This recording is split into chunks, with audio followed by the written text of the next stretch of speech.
Hi, I'm Cody Sullivan, and this is Conversations with KP.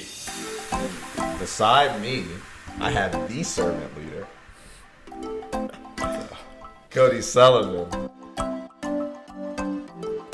I used to play Madden video games with my helmet on, chin strap, button, mouth guard in. You know, I understand that there can be pressures to perform for people, but ultimately, like, there's so much freedom in following Jesus that when you do that, those other pressures start to fall off. I really want to know more so not what are you doing career-wise. I want to know what are you doing in like your personal and spiritual life, and in that kind of gray area, where is it that you find God? Yep. So for me, I didn't know why I was done with football necessarily. Like, I knew the scholarship thing was done, and I had one more year left of college. And honestly, I was like, I'm gonna go party for a year and get like the normal college experience.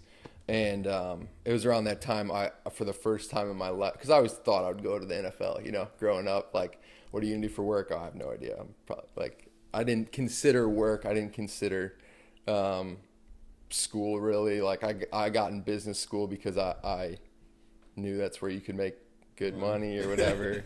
But I was going to go party, and I did, honestly, for a while.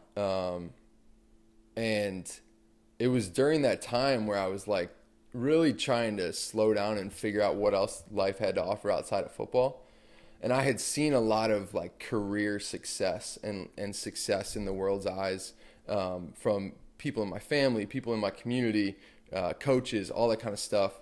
But there was a lot of success in like certain areas, and then other areas were like kind of tragic, you know? There was just I didn't really know anybody that was like, I want their career, but I also want their marriage. I also want their lifestyle.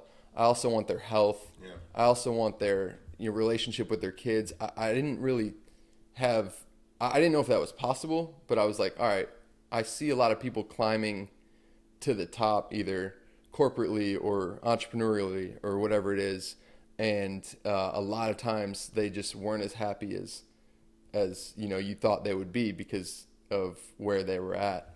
And so it was around that time I was looking for people to kind of follow and model my life after, because that's what worked in football. There was a couple guys who had walked on at NIU, and I knew NIU had a good reputation for walk-ons earning scholarships, and so I followed that road. I ended up getting on scholarship by following the lead of those guys, doing what they kind of told me to do. And I figured the same thing would kind of work in business because I wanted to be successful. And so I found some mentors that were guiding me and that I wanted to follow.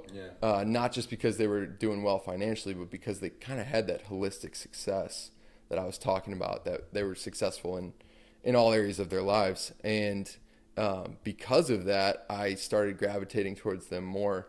And I was like, after, a year or so, I was like, what's different about these people? Like, I know people that make more money, or I know people that go on more vacations maybe, but like, these people have peace, and they have like the home is calm, and it's like, it's not, their kids are like growing up way more confident than I was at certain points in my life. And so I realized that the answer was Jesus, and that they were all, and that's why I love just the fact that Jesus tells us to let our light shine, so that people may see and glorify him. Yep. And so that I like that form of evangelism a lot. Not necessarily saying, hey, read this, or say this prayer, but let your life be different and let people notice it. And then ask, hey, what's different about you? And you can tell them about what your source is. And that's what happened for me. And so that is kind of my prayer for my life too, Yeah, man, that's awesome. I think it's so great to have a mentor. Yeah. Like, I always call it like a North Star. Yeah. Just someone you're looking up to who is kind of doing the same thing you're doing. Yep. And just they're laying the tracks out for you to follow. Yeah, my mentor's name's David, and he mentored me for a while, and he always said, whether it's me or somebody else, find somebody who's in life where you want to be, and follow them, you know? Yeah, dude, that's so true. And I also think like the mentorship and the leadership aspect of it is like, if you can, because I always thought a great leader was, if I follow your routine step for step, that it'll lead me closer to Christ. And if that's the case, then that means, you know, I'm getting good mentorship or good leadership. And there's other ways to define it. It's always hard to find for myself. But I love that you're talking about mentorship, because I feel like millennials, Gen Z, it's important that we get mentorship. It's important that the other generation also has the time to mentor us, that also we're willing to be mentored as well. Yep. Totally. And finding one, and not following them like religiously, like every single step, because your story is going to be different. And I think that's where the Lord and Holy Spirit come in to like kind of guide you. But the mentor can set you like on a track, you know? Yep. And give you that general direction.